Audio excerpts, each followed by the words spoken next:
Bueno, buenos días.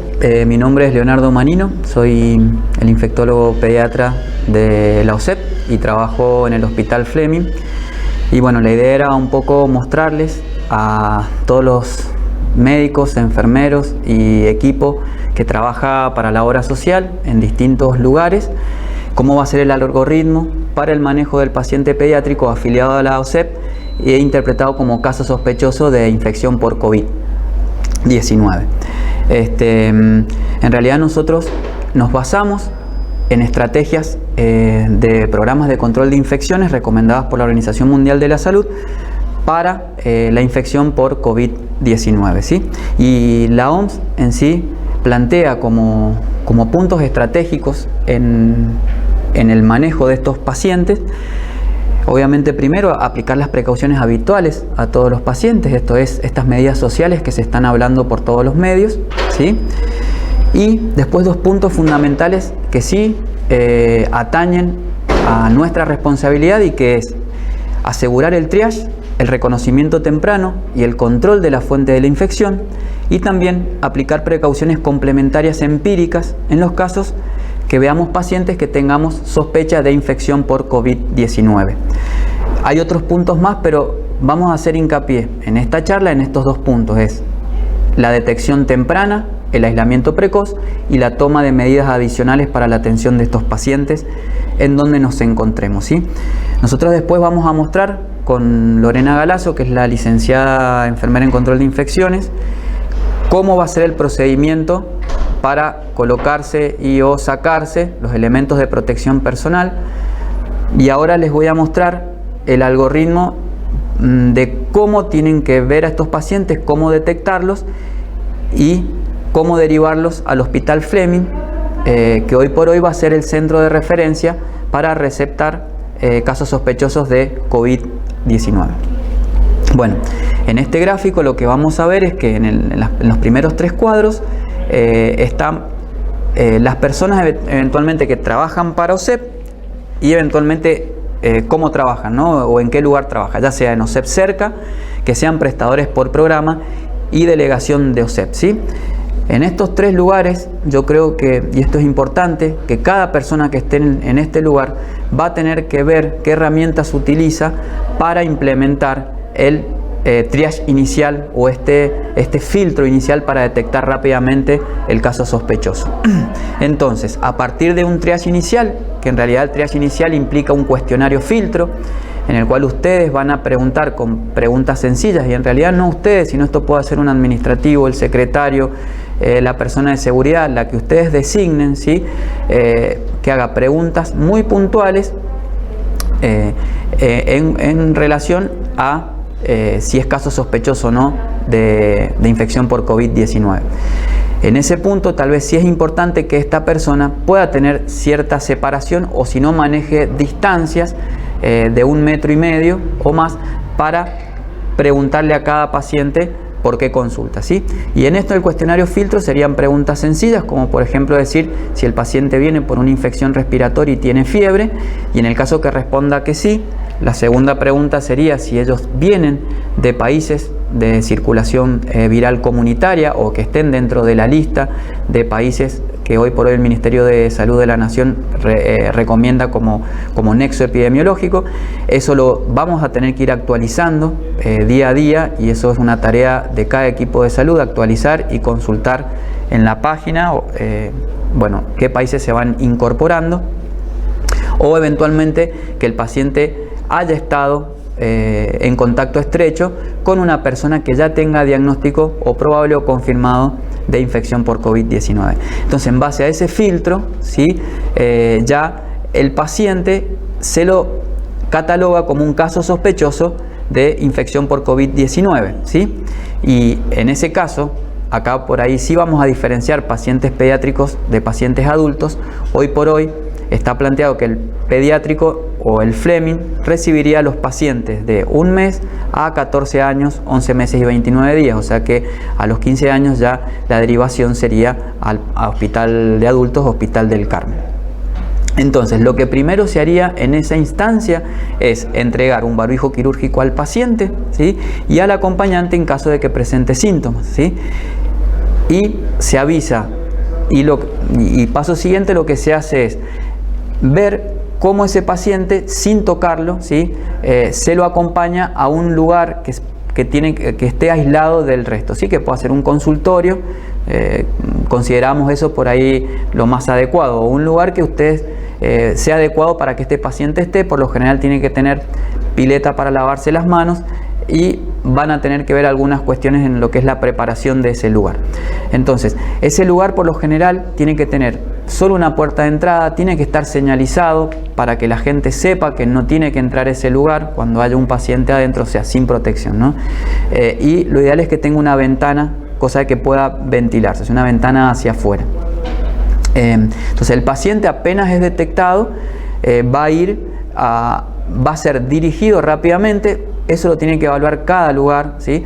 A este sector, y no debe ser tocado por ninguna persona, o sea, solamente acompañado y conservando las distancias que se recomiendan para esta infección, que se está hablando de 1,5 metros, ¿sí? Entonces, el paciente, cuando ingresa a esa habitación, eventualmente, si uno se le avisa al equipo médico, ¿sí? Y el médico lo que va a hacer es una inspección, tal vez que pueda hacerse de lejos, para ver cómo está el paciente. Ahí se van a ayudar entre la persona que eventualmente lo vio y le dio el barbijo, de verlo cómo entró, si entró agitado o si vieron algún signo de alarma, o si el paciente entró bien. Entonces, lo que vamos a hacer primero es ahí. El paciente va a estar en esta habitación, el médico solamente se va a colocar un barbijo quirúrgico y va a hacer una inspección visual de cómo está el paciente, ¿sí? Porque en realidad, si el paciente está bien y ustedes ven que puntualmente esto se activa por el caso en sí, pero no por gravedad del paciente, la idea es que no nos expongamos a revisarlo, ¿sí? O sea, que rápidamente podemos activar lo otro sin tener que examinarlo, porque en el caso que tengamos que examinarlo, tenemos que colocarnos los elementos de protección personal, que ya Lorena va a mostrar cómo se colocan, ¿sí? Entonces, ustedes ya cuando este paciente está adentro de la habitación, si vemos que no es necesario que lo revisemos, porque viendo al médico colocándose barbijo, ¿sí? Y mirando solamente, conservando una distancia de más de 1,5 metros con el paciente, eso sería suficiente como medidas de protección personal. En ese caso, el paciente se queda en la habitación y ahí surgirían dos elementos: o que este paciente pediátrico no sea afiliado a los OSEP, o que sea afiliada a los OSEP. En el caso que no sea afiliada a los OSEP, se activa ahí la comunicación a la guardia epidemiológica. En el cuadro está el teléfono, y a partir de ahí van a tener lineamientos desde la guardia epidemiológica para ver el paciente eventualmente a dónde se derivaría o cómo se trabajaría con ese paciente, ¿sí? Sí, lo que tenemos claro es que si es de Malargüe, San Rafael o General Alvear, el paciente va a ser derivado al Shestakov, y si son otros departamentos, el paciente lo más probable es que sea derivado al Hospital Noti, ¿sí?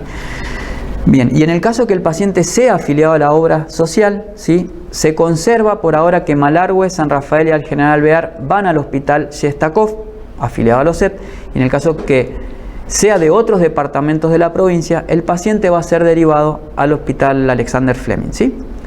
En ese caso, el médico debe comunicarse con la guardia del hospital, como en realidad para alertar que va a ir un paciente derivado desde cualquiera de estos lugares, ¿no es cierto? Lo que se le sugiere al paciente acá habían dos puntos: si el paciente estaba estable y sin requerimiento de oxígeno y la situación era confiable, veíamos una evaluación tal vez social que permitía que ellos fueran con movilidad propia, se planteaba que se los mandara con barbijo, ¿sí? Y se vinieran con movilidad propia. Eso lo van a tener que ver también en cada centro y qué población maneja cada centro. En el caso que el paciente, ya sea que no nos dé una confianza o a la encuesta social no valoremos riesgo de que el paciente pueda no venir, o eventualmente que esté con requerimientos de oxígeno, ahí se activaría la ambulancia o mesa de 24 horas de OSEP, ¿sí? O mesa 24 OSEP, que está el teléfono también anotado. Recuerden que esto es un algoritmo que hemos armado y no tenemos claro el funcionamiento real, ¿sí? Pero bueno, es como está programado para que ustedes se manejen de esa forma. Una vez que el paciente es derivado, recuerden que el paciente en todo momento que esté en su institución tiene que estar aislado, ¿sí? Y cuando salga de la habitación, ya sea pues se vaya por sus medios propios o se vaya en ambulancia, debe conservar el barbijo, ¿sí? Una vez que el paciente es derivado, bueno, va a llegar a nuestro hospital, y ahí nosotros vamos a explicar un poco cómo funciona el hospital en la atención de un caso sospechoso, ¿sí? En realidad nuestro hospital Alexander Fleming, hoy recibimos pacientes, vamos a recibir pacientes de dos lugares distintos, en realidad, que serían de la admisión de la guardia, de nuestra admisión de guardia, de la admisión de consultorios externos o tal vez de otros lugares que sean propios de nuestro hospital, y por otro lado los pacientes que vengan derivados tanto de OSEP cerca como de prestadores por programa o por las delegaciones, ¿sí? O eventualmente que recibamos pacientes que sean afiliados al OSEP de otras instituciones públicas o privadas. En realidad, nuestro cuestionario filtro es el mismo y lo hace en este caso admisión, gente de admisión. Son administrativos que tienen las definiciones claras y en base a eso ellos definen en ese momento si el paciente puede ser un caso sospechoso o pasa al triage de enfermería, y en ese momento la atención se divide en pacientes que sean respiratorios pero no son casos sospechosos y pacientes que no tengan enfermedad respiratoria. Por lo general el hospital, mientras podamos y tengamos disponibilidad de lugares, va a tener lugares de espera distintos de los pacientes que tengan enfermedad respiratoria, que no sean casos sospechosos, y pacientes que no tengan ninguna afección respiratoria, ¿sí? Bueno, entonces cuando tenemos un caso sospechoso, ¿sí? O cuando se define desde admisión, que es el que primero define la sospecha, el paciente, como yo les dije, se le entrega barbijo quirúrgico al paciente. En el caso que el acompañante tenga síntomas, también se le entrega. Si quedamos que todo otro acompañante que venga, se le solicita que se retire de la institución, o sea que solamente queda un acompañante, y se le indica por seguridad, conservando las distancias de 1,5 metros, que el lugar en donde tiene que ir, que está señalizado en este caso el consultorio de contingencia, o sala de contingencia lo llamamos nosotros, queda al lado de la guardia y enfrente del shock room. Ese consultorio tiene una mesada grande de acero inoxidable, tiene una bacha con agua, con dispenser de jabón y un dispenser de alcohol, y tiene un dispenser de alcohol a la entrada de la habitación. ¿Y eso es por qué? Porque cuando el personal médico, enfermero o el que tenga que tomar la muestra tengan que entrar, deben disponer de todos los elementos de protección personal para que no los estén buscando, ¿sí?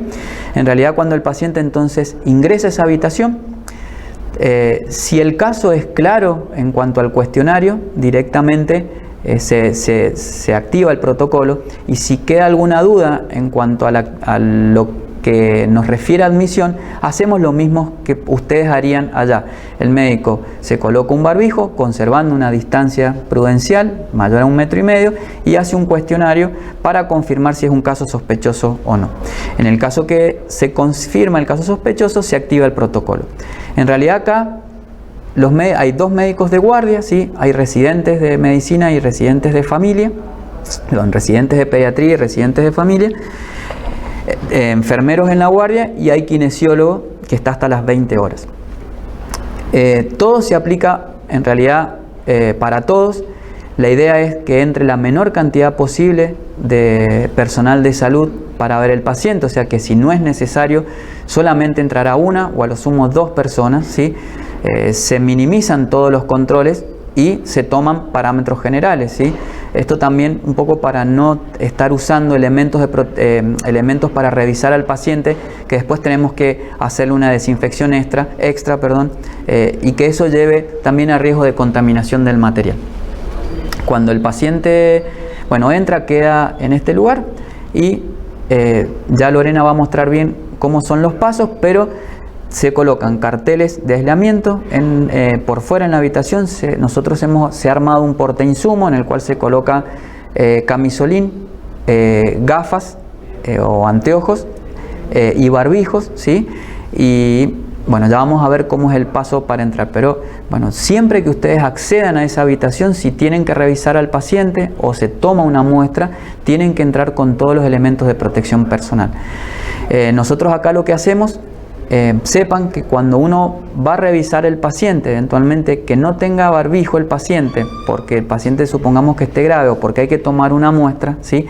Cuando hay una exposición a secreciones nasofaringias más real, el médico, enfermero, kinesiólogo o cualquier persona que entre debe usar barbijo N95, ¿sí? O el de alta eficacia, que ya vamos a mostrarles. En realidad nosotros lo que hacemos acá en el hospital es hacer un estudio que disponemos en la OSEP y que se llama FilmArray, y que este estudio lo que hace es determinar una gran lista de patógenos, la mayoría virales, ¿sí? En ellos está virus sincicial respiratorio, influenza AB, adenovirus, virus parainfluenzas, ¿sí? Metaneumovirus, micoplasma, bordetella, ¿sí? Es un panel muy amplio que obviamente no estando en esta situación se utiliza para casos puntuales, pero se incorporó en el algoritmo de estudio del paciente caso sospechoso. Sepan que este estudio, este FilmArray o este panel respiratorio no contamos con, es una PCR, ¿sí? Y no tenemos PCR para COVID-19. Sí determina 4 coronavirus dentro de todos estos virus, pero estos 4 coronavirus que determina son virus que habitualmente circulan en la población, ¿sí? Entonces, en realidad hacemos este FilmArray. Este estudio dura aproximadamente, o la demora que tiene es de 1 hora, hora y media, ¿sí?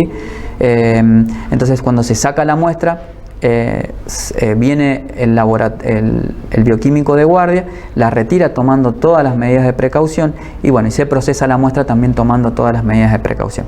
Se nos informa el resultado y en realidad podemos tener 2 resultados hoy por hoy, o que sea positivo para uno de los microorganismos que determina este FilmArray, que en ese caso y en la situación epidemiológica actual de Mendoza estamos considerando que al ser ese resultado positivo estaríamos descartando la infección por COVID-19.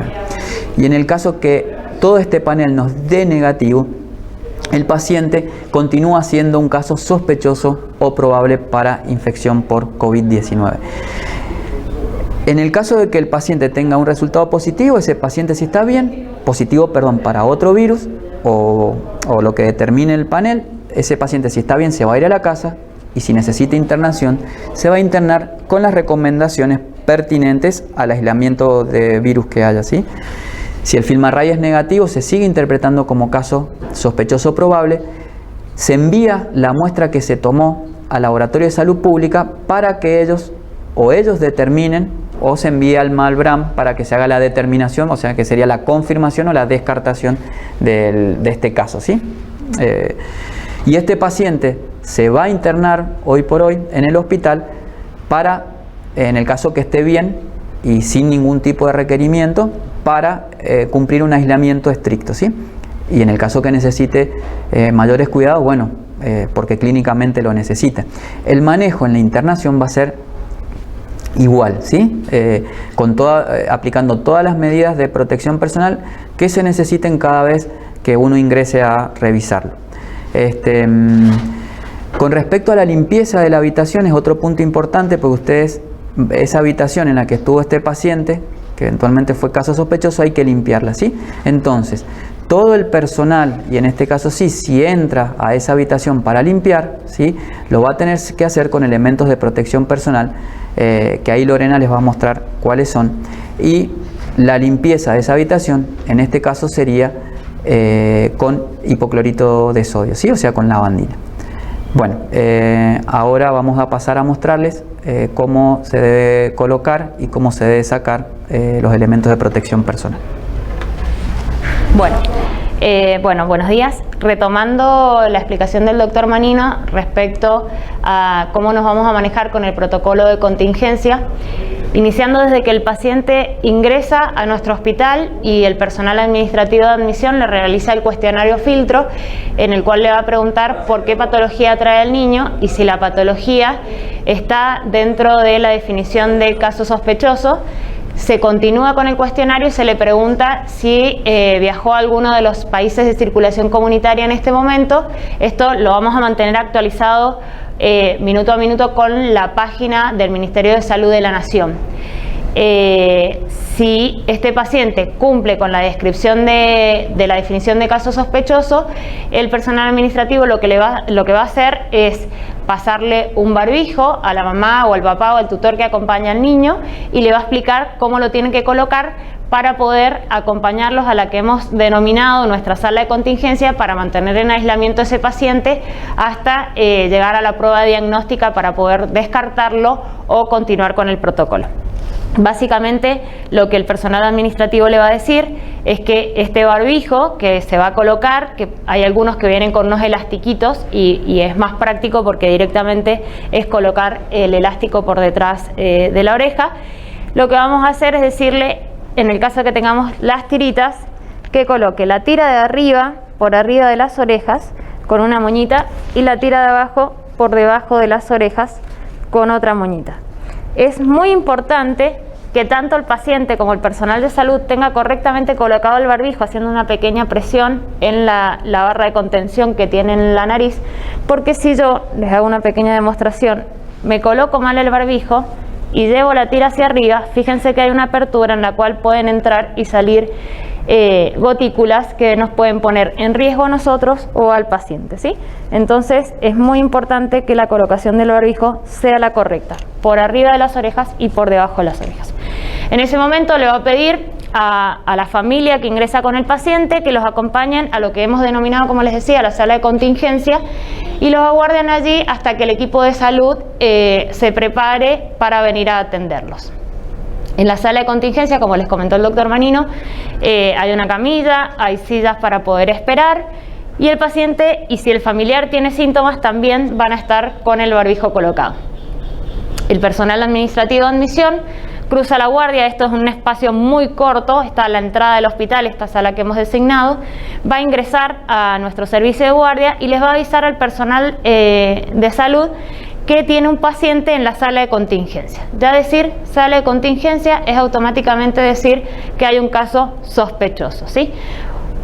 El paciente puede cumplir con toda la definición de caso sospechoso tal cual libro o puede venir y decir, autodefinirse como caso sospechoso. Quizás viajó a alguno de los países que no tienen en este momento circulación comunitaria, pero como la persona viene con el temor porque el niño ya viene con los síntomas o quizás estuvo con alguien que está con cuadro respiratorio pero todavía no ha sido diagnosticado como caso probable o confirmado, entonces estos grises, estas dudas que hay en el medio, para evitar el error y para evitar el riesgo y la exposición tanto a nuestros demás afiliados como al personal sanitario, se activa igual el protocolo, se le da el barbijo, se le explica cómo colocarlo y se los acompaña a la sala de contingencia. La diferencia es que el personal de admisión, cuando ingresa a la guardia, le va a decir que tiene un caso o un paciente en la sala de contingencia que se autodefine pero no cumple con la definición o que cumple con la definición según la capacitación que hemos estado brindando. En ese momento, el médico considerará ingresar a realizar con barbijo el cuestionario, completar el cuestionario y ver bien qué es lo que ha pasado con este paciente, o si el segundo, en el caso de que el paciente se autodefina como caso sospechoso. Ahora, si cumple con toda la descripción, directamente se activa todo el protocolo. Uno de los médicos de guardia oficiará como coordinador, entonces va a ser quien va a llamar al personal de seguridad para que tenga la restricción correcta de la circulación en los pasillos, al personal de kinesiología de 8 a 20, que son los que extraen la muestra, o de 20 a 8 de enfermería, al médico que va a atender ese paciente, que no debería ser un médico en formación, al personal de limpieza para que esté atento cuando desocupemos esa sala, o si el paciente puede pasar que vomite, esté atento para realizar la limpieza con la capacitación que ya se les ha brindado, al bioquímico que esté de guardia para poder venir y retirar la muestra y llevarla. O sea, es el nexo entre todos los servicios y principalmente es nuestro nexo como institución con la guardia epidemiológica, en la cual va a llamar y va a informar del caso que tenemos y los mantendrá al tanto en todo el proceso de este protocolo para ir avisando las condiciones del paciente y si nuestra muestra diagnóstica de PCR por FilmArray dio resultado positivo o negativo, al igual que si el paciente se queda internado o no, o si se descarta caso sospechoso o no. Entonces, es muy importante que el personal de salud se coloque correctamente también el barbijo y cuando ingrese a la sala de contingencia chequee que tanto el paciente como los familiares, si están sintomáticos también, tengan correctamente colocado el barbijo, ¿sí? Entonces la observación holística es muy importante, al igual que se mantengan las dos puertas cerradas de esa sala, porque tiene dos puertas, y la ventana abierta, que es la recomendación. Si planteamos el caso real de un caso sospechoso según definición actualizada, el coordinador organiza todo. En la guardia hay dos tuppers grandes, uno que contiene este sector que se puede valorar acá en la mesa, que es el kit de atención, y luego hay otro tupper que es el kit de extracción de muestras, ¿sí? Yo ahora les voy a ir mostrando un poquito a cada uno. En el kit de atención, como les decía, esta sala tiene dos puertas, una, la del pasillo principal, que es de mayor circulación, ya la hemos bloqueado, se ha colocado este cartel, inclusive se ha adaptado la sala con sillón y oxígeno para que nos podamos atender inclusive a un caso que sea una familia con dos niños y los dos tengan requerimiento de oxígeno. En la otra puerta está esta cartelería para ubicarnos todos y orientarnos que esa es la sala de contingencia, ¿sí? El personal de enfermería va a colocar estas dos cartelerías, ¿sí? Que son nuestros carteles de aislamiento, son con los que aislamos a todos los pacientes en sala según necesidad, según el germen que se aísle. Hay unos ganchitos para colocarlo, esto tiene perforaciones y se cuelga estas dos cartelerías porque tiene doble aislamiento este paciente, aislamiento respiratorio y aislamiento de contacto.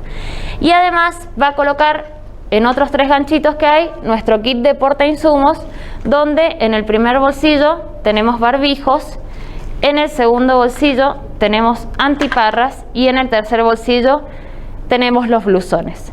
Lo que nos estaría faltando en nuestro kit de elementos de protección para poder ingresar con aislamiento de contacto son los guantes, ¿sí? Los guantes van a estar adentro de la sala de contingencia y ahora cuando veamos cómo los colocamos van a entender el por qué están adentro y no afuera, ¿sí?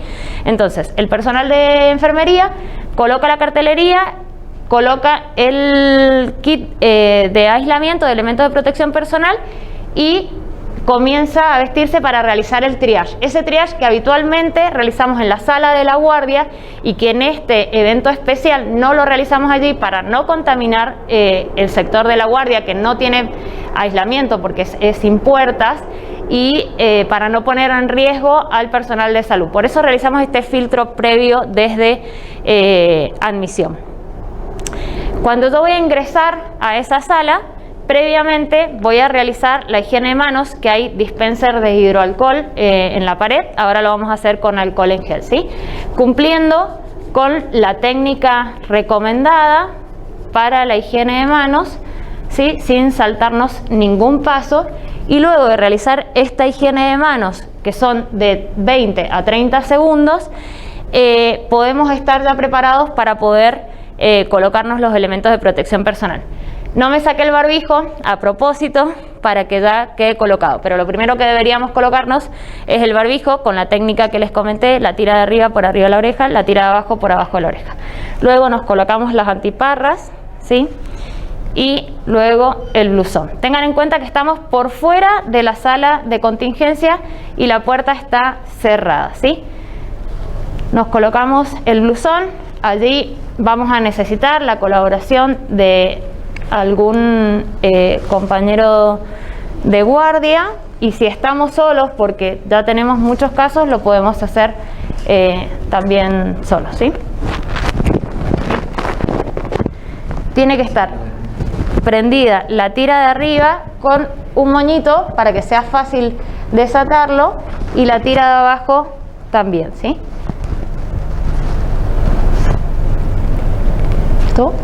Bien, bueno, estoy afuera de la sala, ¿sí? Tengo que ingresar, entonces ya estoy prácticamente vestida, me están faltando los guantes, yo voy a agarrar picaporte, ingreso a la sala, me doy vuelta, toco de nuevo picaporte, cierro y allí tengo que realizar una nueva higiene de manos, porque la pregunta que yo tengo que tener en la mente todo el tiempo es si yo estuve en riesgo de estar expuesta al virus, ¿sí? Entonces, si estuve en riesgo, yo tengo que realizar higiene de manos todas las veces que sea necesario, ¿sí?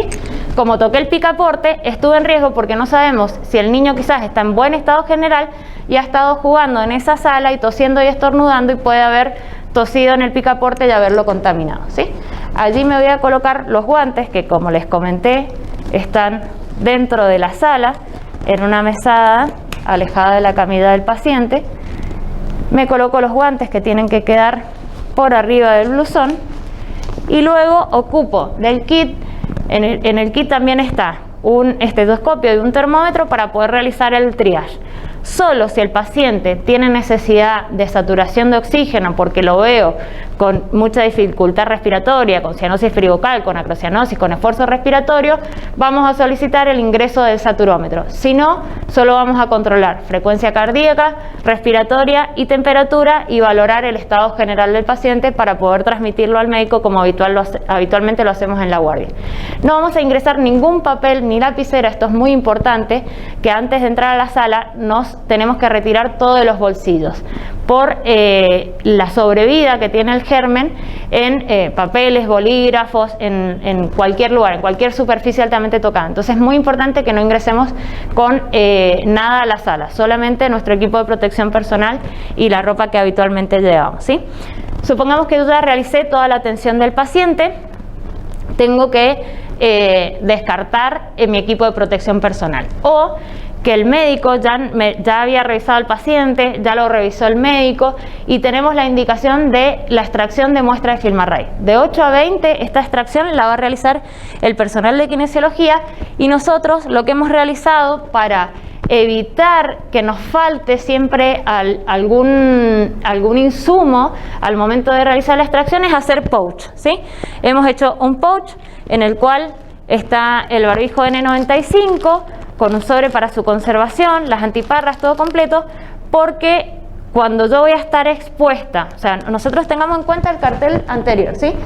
Aislamiento respiratorio por gotitas, o sea que cuando el paciente tose o estornuda, la caída va a ser en campana porque es una gota gruesa, no es el aislamiento respiratorio en la cual la gota es más pequeña y se queda suspendida en el aire. Pero ¿qué pasa? Cuando el paciente está acostado, esta regla se rompe porque el paciente tose y estornuda y hace como un volcán. Entonces, como la distancia además va a ser mucho menor de la recomendada, que decimos que si tenemos barrera de protección tiene que ser 1 metro, 1,5 metros, y si no la tenemos tiene que ser mayor a 2 metros, en este caso particular lo que vamos a tener que hacer es, en vez de usar el barbijo quirúrgico común, colocarnos el N95 si vamos a estar expuestos a las secreciones. O sea, el paciente está muy secretor, tengo que aspirar secreciones, tengo que sacar muestra para la PCR FilmArray, tengo que sacar secreciones, el paciente se descompensó, tengo que intubarlo, fijar el tubo, tengo que sacar secreciones. En todo lo que haya manipulación de secreciones utilizo barbijo N95.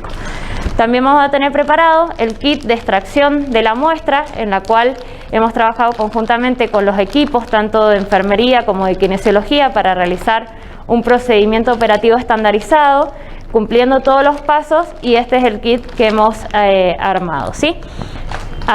En las capacitaciones se les da, aparte del algoritmo de trabajo, un archivo con toda la explicación paso a paso y las definiciones actualizadas al día, y a enfermería y kinesiología se les da el POE de extracción de la muestra, y al servicio de bacteriología y bioquímicos se les da un POE de procesamiento de la muestra, ¿sí?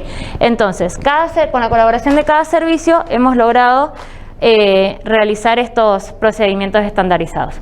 Cuando el personal de bacteriología o el bioquímico de guardia viene a buscar la muestra, en este POE está descrito que lo vamos a colocar en esta valijita de transporte y el personal de bacterio va a estar previamente avisado por el médico coordinador. Vamos a tener la muestra aquí adentro, ya la extrajimos, el personal del bioquímico ya se lavó las manos, está esperando con los guantes colocados en la puerta de la sala, recibe esta valijita y va acompañado de un personal de seguridad que le va a ir abriendo las puertas para que no manipule nada que esté contaminado, porque probablemente esta caja se haya contaminado dentro de la sala de contingencia, ¿sí? Entonces, toda persona que ingresa a esa sala con los elementos de protección, para retirarlos, así como hay una técnica para colocarlos, hay una técnica para retirarlos. Tenemos que tratar de tener especial cuidado cuando extraigamos los elementos de protección personal, ¿sí? Y tener en mente todo el tiempo la pregunta: si estuve en riesgo de exponerme al virus. Si mi mente me responde que sí, tengo que realizar higiene de manos. Entonces, primero nos vamos a retirar el blusón. Recuerden la parte de la importancia de realizar las moñitas, porque yo solo voy a tirar de las tiritas, valga la redundancia, para poder retirarlo, ¿sí? Lo vamos a retirar hacia adelante, no me lo tengo que arrancar porque si no las partículas, si el paciente tosió, estornudó, vomitó y me ha quedado en el blusón secreción, si yo me lo arranco puedo salpicar para todos lados. Entonces, envolviéndolo hacia adentro, ¿sí? Y tomando los guantes, voy a retirarme el equipo de protección personal, intentando no contaminarme, ¿sí? Yo lo envuelvo. Va a haber un tacho de residuos adentro de la sala con bolsa roja, tapa pedal, para poder descartar los elementos de protección personal, uno adentro y uno afuera. La pregunta es: me retiré el blusón y los guantes, ¿sí? Cuando llego al final del puño hago presión y me retiro los guantes también. La pregunta: ¿estuve en riesgo de estar expuesta al virus? Sí. Entonces, con el dispenser que está en la pared de hidroalcohol realizo nuevamente la higiene de manos recomendada, ¿sí? Abro picaporte, salgo, vuelvo, cierro picaporte. ¿Estuve en riesgo de estar expuesta al virus? Sí, porque toqué el picaporte. Nuevamente, higiene de manos, cumpliendo la recomendación. Me retiro las antiparras. Fuera de la sala va a haber un tupper donde yo voy a colocar las antiparras porque son reutilizables para su lavado y nuevo empauchamiento para poder utilizarlas, ¿sí? Toqué las antiparras. ¿Estuve en riesgo de estar expuesta al virus? Sí. Vuelvo a realizar higiene de manos con la técnica recomendada. Me voy a retirar el barbijo, otra vez la importancia, ¿sí? Yo en ese momento, fíjense que me toqué el cuello, porque podría haberme retirado las antiparras y de repente no lavarme las manos, pero fíjense, me toco el cuello, entonces ya me expuse. Por eso es importante realizar la higiene de manos, ¿sí? Y tener, ahora vamos a hablar de las recomendaciones de higiene de manos. Entonces, retiro el barbijo, trato de no manipularlo demasiado por fuera, tacho, tapa pedal, bolsa roja afuera de la sala, descarto. ¿Estuve en riesgo de estar expuesta al virus? Sí. Nuevamente, higiene de manos con el dispenser de hidroalcohol que está puesto afuera. Ahora, recomendaciones para la correcta higiene de manos. Cabello totalmente recogido, ¿sí? Porque si yo tengo una media cola o el jopo, corro el riesgo de que me olvide, se me vaya el cabello hacia adelante y con mi mano, con guante y todo, o contaminada, toque el cabello para retirarlo hacia atrás y voy a estar trabajando incómoda, voy a estar expuesta al germen y voy a estar contaminada. Cabello totalmente recogido. Los brazos tienen que estar liberados del pliegue del codo hacia los dedos, o sea que no puedo estar con mangas largas, no puedo estar con ropa debajo del lambo y no puedo estar con chaqueta manga larga, ¿sí? Sin anillos, sin reloj, sin pulsera, y si ven bien las yemas de los dedos, las uñas no deben superar las yemas de los dedos, o sea que no deben medir más de 1 a 2 milímetros, ¿sí? Sin esmalte, muy importante, es una pregunta muy habitual de todas las mujeres. Lamentablemente no podemos usar esmalte. ¿Por qué? Cuando se salta el esmalte, eso es un pequeño reservorio para cualquier germen, no solo para coronavirus. Estas son recomendaciones de higiene de manos que las debemos tener como hábito todo el personal de salud, ¿sí? Ni siquiera el esmaltado semipermanente, porque cuando crece la uña, ese espacio que queda entre la cutícula y el crecimiento de la uña también es un reservorio para que se instale cualquier microorganismo, ¿sí? Entonces, esto y la técnica recomendada, que si no la recuerdan, porque por ahí uno la hace rápido y para poder recordarla hay que generar el hábito, la pueden chequear también de la página del Ministerio de Salud de la Nación. ¿Cuándo me voy a lavar las manos? En 5 momentos, ¿sí? 8 pasos para la higiene de manos, para la técnica, 5 momentos para realizar la higiene, ¿sí? Antes de tocar el paciente, antes de realizar cualquier técnica séptica, después de estar en contacto con fluidos corporales, ¿sí? O sea, el riesgo de exposición, estos son todos los después que hemos hecho ahora, después de estar en contacto con el paciente y después de estar en contacto con la unidad del paciente. O sea, que si este paciente que le da FilmArray negativo y pasa a ser caso probable o nos informan del laboratorio que procesa COVID-19, que es un caso confirmado, está en aislamiento y yo ingreso, solo toco la alarma de la bomba para apagarla, ya toqué la unidad del paciente que está contaminada o colonizada después de 48 horas con los mismos gérmenes del paciente. Entonces toqué la unidad, tengo que realizar higiene de manos. Es muy importante, los 5 momentos. ¿Cuándo debo lavarme las manos con agua y con jabón? Cada vez que estén visiblemente sucias, ¿sí? Cuando yo llego a mi puesto de trabajo, porque vine en colectivo o vine en mi auto, pero pasé por el kiosco antes y me compré la tortita, toqué dinero, manipulé un montón de cosas, debo lavarme las manos para eliminar la suciedad visible, ¿sí?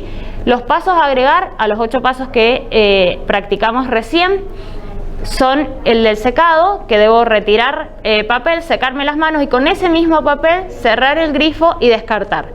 No debo sacudir ni en la bacha ni al aire, ¿sí? Es muy importante.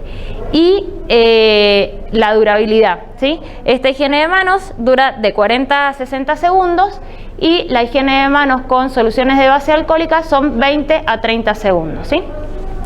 Aparte de cuando ingreso a la institución, es cada vez que yo sienta mis manos o estén visiblemente sucias, ¿sí? Si yo, luego de realizar esta técnica, estuve con los guantes, realicé de 6 a 8 higienes de manos con alcohol, siento la mano con residuo, como me pasa en este momento, voy a necesitar un nuevo lavado de manos para eliminar suciedad visible con agua y con jabón. Y luego repasar nuevamente con solución de base alcohólica para poder desinfectar.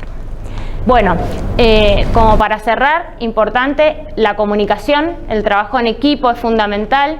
Todos los eslabones somos importantes, hay que tener mucha comunicación con el personal de seguridad, el personal de limpieza. Para la limpieza y desinfección, tengan en cuenta que la limpieza siempre es en 3 pasos, como en la casa. Limpiamos, enjuagamos y luego desinfectamos con cloro.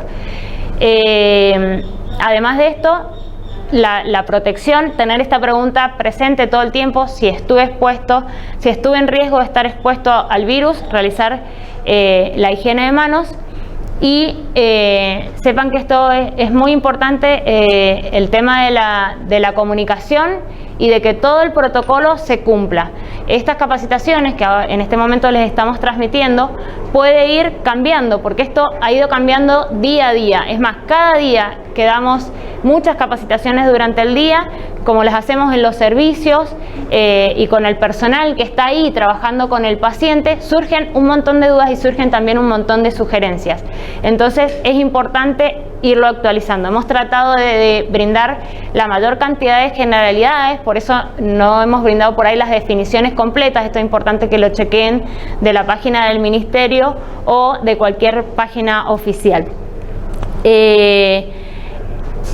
Estamos abiertos a dudas, preguntas, iremos respondiendo a medida que vayan consultando. Esperamos haber sido claros y bueno, la idea es que transmitirle no solo al personal de salud, sino a toda la sociedad en general, que OSEP en sus distintos efectores estamos trabajando con mucha comunicación conjuntamente para poder brindarles la mejor calidad de atención a nuestros afiliados. Muchas gracias.